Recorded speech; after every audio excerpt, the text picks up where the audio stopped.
giving your credit is to love, but I'm still giving it back, and you just ain't giving up. You got me on a mission. Come on and find me. I'm looking for a vision. Come see what I see. I'm running with the rhythm. Come be my backbeat. Be my backbeat. Oh, you got me on a mission. Come on and find me. Come on and find me. Oh, come on and find me.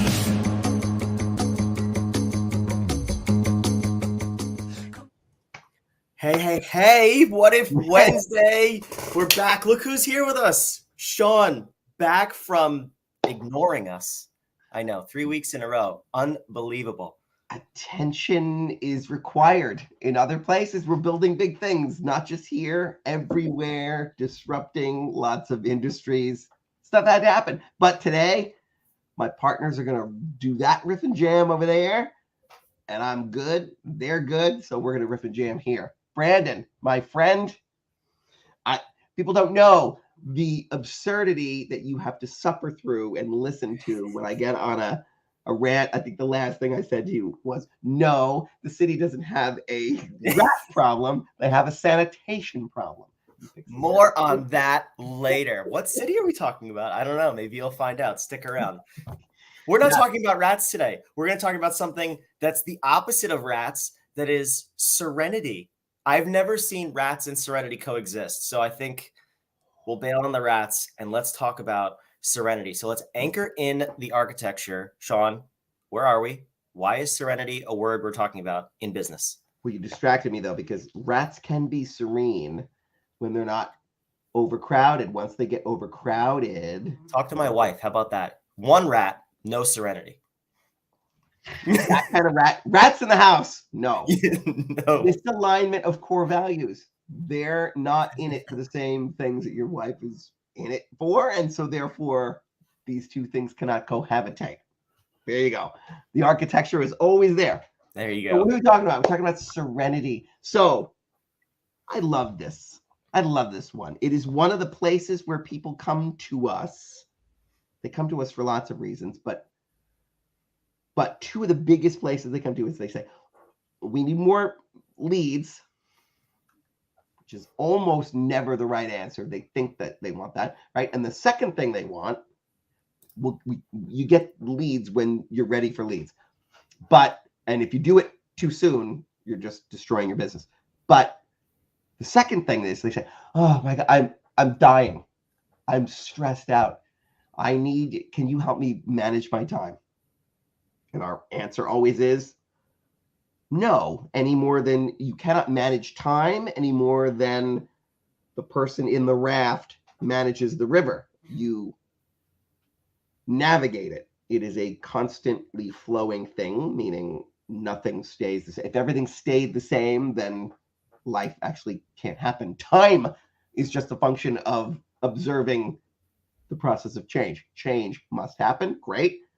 And there are only a limited number of hours in the day. We try to maximize our efficiency with them. We try to do lots of stuff, all in the wrong place, not allocated to the right things because we didn't start where we needed to start with core values, mission, vision, purpose, and then into what we're actually going to be doing and deciding how much of that must be done by. We go through the 4Ds. We can unpack that in a minute. And then we understand this is the stuff that we have, and we can allocate time to that with purpose and clarity and discernment, which allows us to cut away all the crap that we're trying to do, which is really what people come to. Tell me, oh my God, I have so much stuff. What can I not do? Well, they say, what should I be doing? But it's really, what should I not be doing? And that becomes very easy if you go down that path and decide, okay, now I know what not to do. And the inverse of that is, what should I be doing? And we say, let's break that down into a 13-week sprint.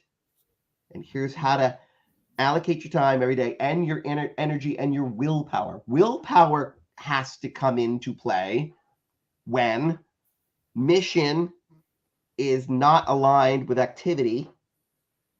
And so, right, so my purpose, I'm doing this stuff and it doesn't feel like it's moving me towards the thing I want to have done, right? So my purpose is misaligned with my activity.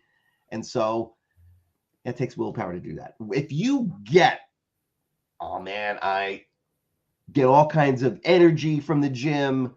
I know what my health means to me, and I know what my health delivers to me in the motivational, my why, I want longevity for my kids or ability to do X, Y, Z, whatever it is. When that happens, you're going to the gym. No willpower is required in that.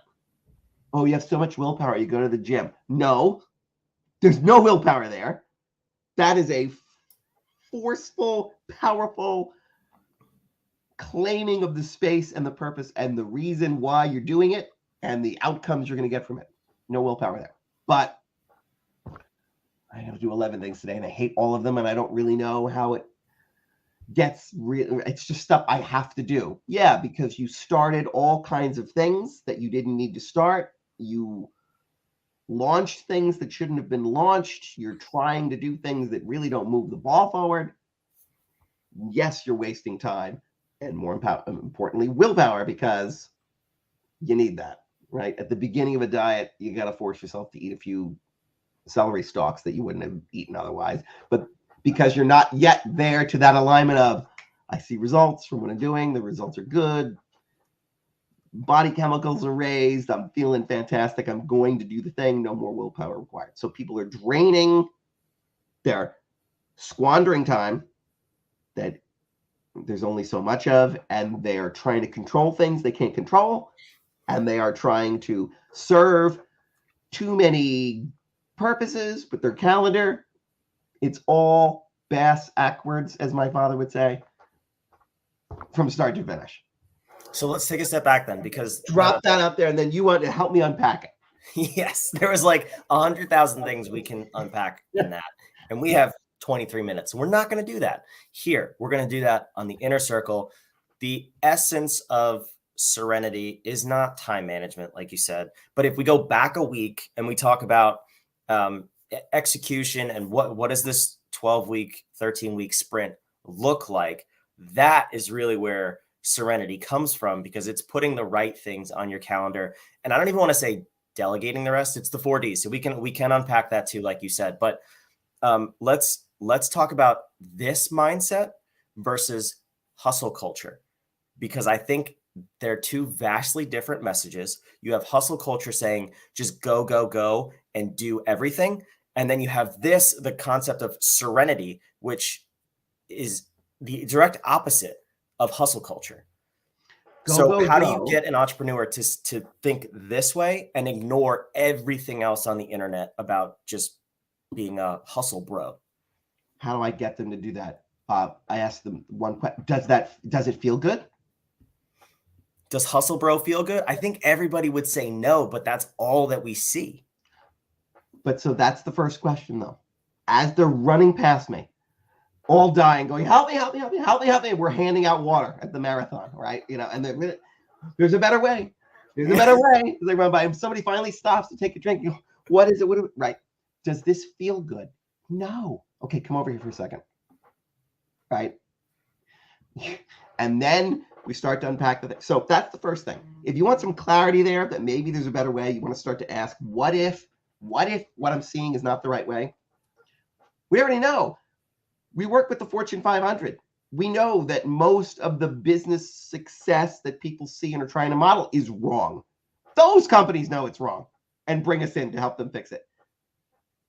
We know no better anywhere else, including wherever we're meeting the people listening to us right now. It's wrong. Does it feel good? Does it feel right? Because go, go, go. Okay. Go, go, go works when you have total alignment with your mission, with your Brandon, we talk about this all day, right? What we're doing. Does it feel draining to you? Not one bit. Energizing, as a matter of fact. The complete opposite. And so one could say, but you guys do that. You're go, go, go, go. only because it feels good and it is the natural application of our energy. And we're not doing the 15 things very well-meaning people are telling us right now we should be doing. And we're not, because we're running harmonious. We don't need to do all that stuff. We're laser focused on the stuff, and we're doing it in a way that aligns with our values, and it's fun. So it doesn't feel like go, go, go, go, go. On a Saturday afternoon, of course I'm working on this stuff because we love it. And so the people go, oh my God, they go, go, go. That means there's already their business is a drain on them, and someone's telling them, man up, make it rain, let's go, right? Leaning on their Lamborghini. Right. Okay. But if the thing is already draining to somebody, you're exponentially throwing that stress and pressure on them, which you can do. That's where willpower comes in. That's short spurts, these short sprints to get you to a different place. That's stuff I don't want to do it, but we got to do it. Maybe you don't, maybe you do. And when you do have to, there's been stuff that you're like, we really have to do this. And I know. Okay. That's a sprint where willpower's involved. Now that's been done, we're in a better place. We don't have to do that again. We're back to the rip and jam, which is how people. So the essence of serenity is, I have clarity. I know when everybody goes running by me, I go, if you see me running like that, something better be chasing me. I don't know why they're running, but I don't have to. They're doing a different thing. I can't tell you how many people told me that if I didn't today claim my space on Clubhouse, I was a fool. I didn't understand marketing at all. Really? Clubhouse? This is the thing. Dude, it's the gold rush. You don't get there now. So many well-meaning people that now I bring up Clubhouse and they go, oh, yeah. Remember that? I remember you saying it was the key to everything. How are we doing on all the other disciplines? That are you still just playing around with marketing, or have you thought about your business in other? Oh no, you're still marketing. The answer is great, but the lenses through which you saw the world said that Clubhouse was the new gold rush, and I watched you run by and went, "That's interesting." And now you're back here getting a cup of water, going, "What the hell happened?" Yes, okay. Willpower on sprints, we don't need to be running. Serenity is, I understand from concept to culture to execution to delivery to thriving to all the life cycle of my business. I understand that doesn't have to be part of the game. That is one vehicle to do one element of one discipline. Maybe it's important, maybe it's not. And so serenity is, I know how to not react, how to just execute on the promise I've made to my customers. And then secondarily, if there's some kind of explosion, chaos, whatever, I am when something goes down, I have a story that I tell where there was an event at a party where it was just disaster. Skunks were involved, dogs running through the house, mess. Everyone looked to me and I said, this is what we do. How are you so calm? Because I'm clear. In that moment, and I mean all the time, but in that moment, I was very clear as to what had to be done and in what order it needed to be done to serve everybody and get through the crisis. So serenity isn't disaster free. There is no way. That's in the risk and defense module that we talk about, right? Where you plan for disasters and they can execute on it. But the essence of serenity is, even through whatever is happening, I see the course and I can keep us on it. That's the essence of serenity. And you only get there when you can quiet the noise, right? So we went through with people, the core values, the mission, the vision, and all those steps. We know how to navigate. We know who we're serving, right? We know what our processes need to be. And so now that we're starting to execute on things, we say, well, what do I need to do versus everybody else? Because entrepreneurs do everything in the reverse how they should do it. Because not because they're bad, because they love their thing and they're running and gunning and they're executing like we are, right? They love it. They're pouring themselves in, but they do everything and they think first, I have to do everything. And then I can't do all of it enough, so I got to hire somebody. People say, oh yeah, outsource. Maybe your cousin, maybe somebody in the Philippines for, 12 cents an hour. It's great. Whatever that outlet valve is, they're like, now that whoosh, a whole bunch of work just goes over there. Stuff that they don't like doing, they find draining, shoved over there with no mission, vision, purpose, right? Maybe, but still. So now it's whoosh. Now that work's getting done. And then new ideas are coming in. We're trying to do all of them. And we just get totally overwhelmed. We can't push anything anywhere else. We're doing it all. And then we say, help. And they come to us. And we go back to the beginning, understand everything that must be done now, and then get to this place and say, okay, you have to first say, can I delete it? Right? Meaning, we really have to do it. Now, before we go into the 4Ds, yeah, let's pause. So this is the action part of the show. We're gonna get your notepads out. We're gonna go through the 4Ds. We're gonna figure out what does Serenity look like. But before we get there, you touched on something super important that we have to anchor in before we get to the 4Ds. You said the word delegate, and you even referenced the mission, vision, core values. We're not going to go into that, but I had a conversation. Actually, I had 2 conversations this week, 2 days ago, where people were talking about this exact thing about, they're so busy and, oh, my company's growing, but I want to delegate because I'm the entrepreneur, right? And they said both of them had the same story. They hired people in the Philippines for 12 cents an hour, and whoever you get to delegate to, that's fine, but there was no direction for that person. And then what ended up happening was there was also no process, which we're not getting into here, but it touches another discipline. So there's no concrete process. There was no direction. There was no purpose behind what this person was doing. And this could be in the Philippines, in the US, whatever. It could be your cousin, like you said.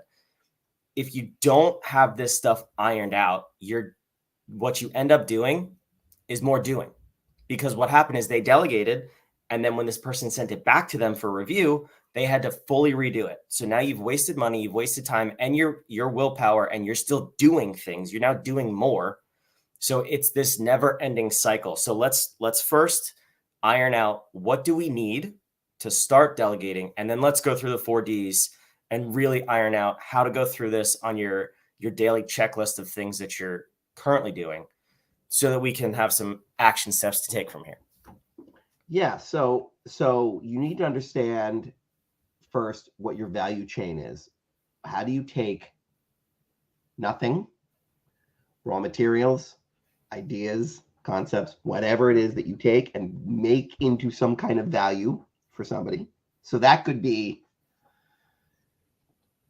I take raw metals and refine them into left-handed widgets, to I'm a marketing genius and I have 187 years of marketing experience.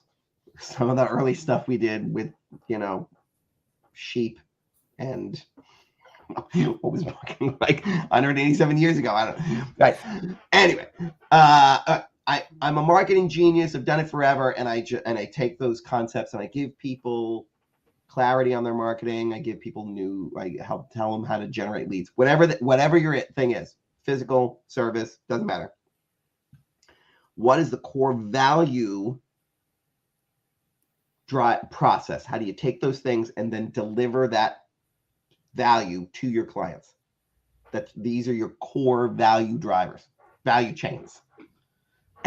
You will have supportive processes running underneath these, which are supportive, hopefully, mostly of them, secondarily of you, because many people make that. We get into that when we get into process and of the not engineering your processes to serve you better and then pissing off your clients.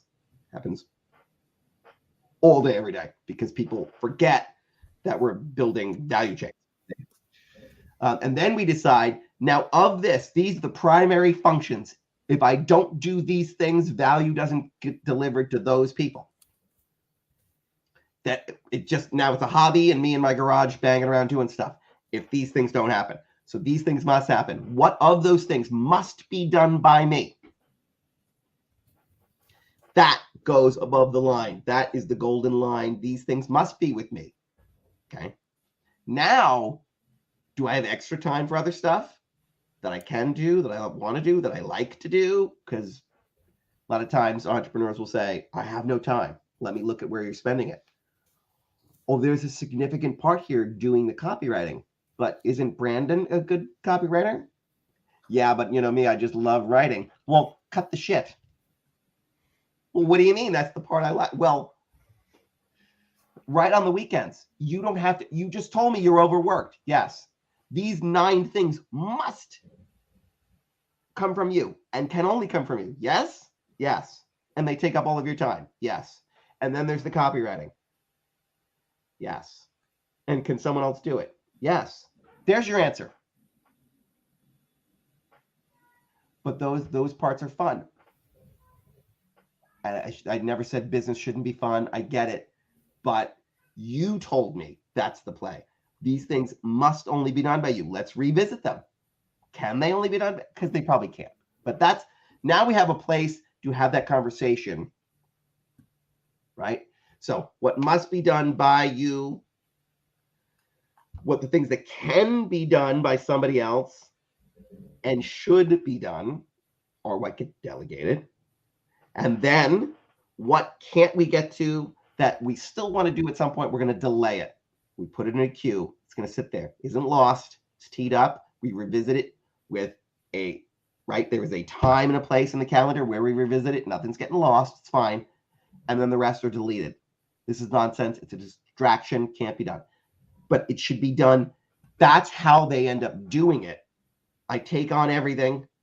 I then push stuff to somebody else and then more somebody else's. And when I can't hire enough people to get to all the stuff, things get delayed just because we can't get to it. And then eventually they totally die on the vine and get deleted through neglect. That's how it happens all day, every day. Unless you're purposely doing it the other way, which is the second it comes in, I go, well, that would be nice. Yeah, nonsense. Deleted. Let's not talk about it again. Well, no, there's some legs of this. Let's delay it. Not now. We know, Brandon and I know there's things we're going to be doing. That's like, right? In my other businesses, I just got off a call today. Very exciting this morning. We literally put it on the calendar to say, this is going to be like a 3-year from now thing. And we're not going to, it's going to simmer there. We'll revisit it when we need to, but we're not distracting ourselves now because it's very shiny, very cool. Not ready. And then there's, so, right. And so this is how it should be. We've already gotten rid of 2 things. Now what it can be done that I can delegate. Delegate first to protect your calendar. This stuff has to have that happen. None of it has to be me. So now let me tee it up for someone to understand how to execute on it within our model. And then the stuff that falls to me that I must do is the nature of the thing. And if I don't want to do those, then I don't want to be in this business. And any extra time I have, no, I can have fun and riff and jam and do the things that I always thought I would have for my business. And why can't you come and give it to me? Because you built it in the wrong way. We got to go and demolish all of that and rejigger it and give it back to you in a place that you now have clarity and purpose, so that when the dog does kill a skunk and come running through the party and people are screaming and tables are getting knocked over, someone goes, you get a leash, you get me the shovel out of the garage, garbage bag, hopefully we have some fireplace gloves. That's great, right? Like, and this is what we're doing in the order in which we're doing. And you go to the basement and check and see how many cans of tomato soup we have. There is That's how serenity becomes present, which is really all people are asking us for when they say, my calendar's nuts. How do I do a better calendar thing? You know how many mini webinars there are out there about how to maximize your Google Calendar and how to use Pomodoro timers and all kinds of stuff. And it's like, that's so cute. And it's nice and it's helpful when someone's already ready for it and not drowning under a sea of bullshit that they shouldn't be working on. Do kids watch this? Kids don't watch this. Nobody watches this. Use whatever language you want. Does that make sense? There's a lot there. There's a lot there. So let's take the skunk example, because I think if you really unpack that story, there was a tip there. So we're going to run through the 4 Ds, right? Whatever, when you're looking at your calendar, hopefully you're using a calendar to manage your time. If you're not, start. So we run through the 4 Ds. We go with delete first. If you're doing something that is just totally BS for you to do, it doesn't serve your company, doesn't drive revenue, get it out. From there, the process that you identified with the skunks was very important. Nobody else at this party had thought about the process of what would happen if a skunk ran in here or a dog with a dead skunk ran in here, right? So that, to me, is the next step. Whether you have the ability to delegate or you're planning on it, you're a solopreneur, you have a team of 50,000, you have to get ready to delegate. Now, again, we're not touching on process this week. That's coming in the next couple of weeks. But what do you do when you're starting to reclaim your calendar and achieve serenity? What's the first step process-wise that you need to be aware of so that this isn't just something that's going to happen 3 years in the future? You can actually claim your calendar back like in the next 2 weeks. So if somebody hasn't, so if somebody hasn't done all the other steps that we've talked about. Well, yes, start there first, but then Right. now But looking if they forward, haven't so done you that, have that. They haven't done that in the seconds we have left. If they're not going to come in this room and have us give them a full model, just know this: no one had a plan for what happened at that party and how to execute on it. But I have a model to ascertain what's happening and execute. I was the only one that had that in that particular. Just like no EMT knows what they're going to walk up on in a scene, but they know how to triage. That's all I'm telling you, is you must have a triage process for everything that's going to come in now and demand the resource of time.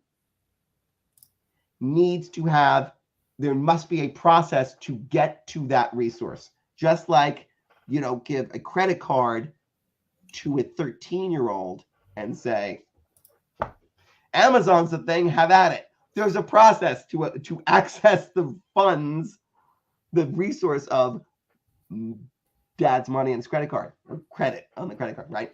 So time, limited resource, there must be a process to get to it.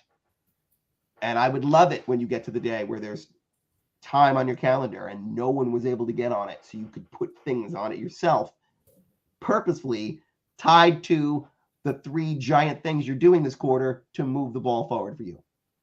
That's the use of your time. Yes. And that's what we're doing today. Last week, we identified, taking your vision, planning out your next 13 weeks this year, the next 3 and 5 years.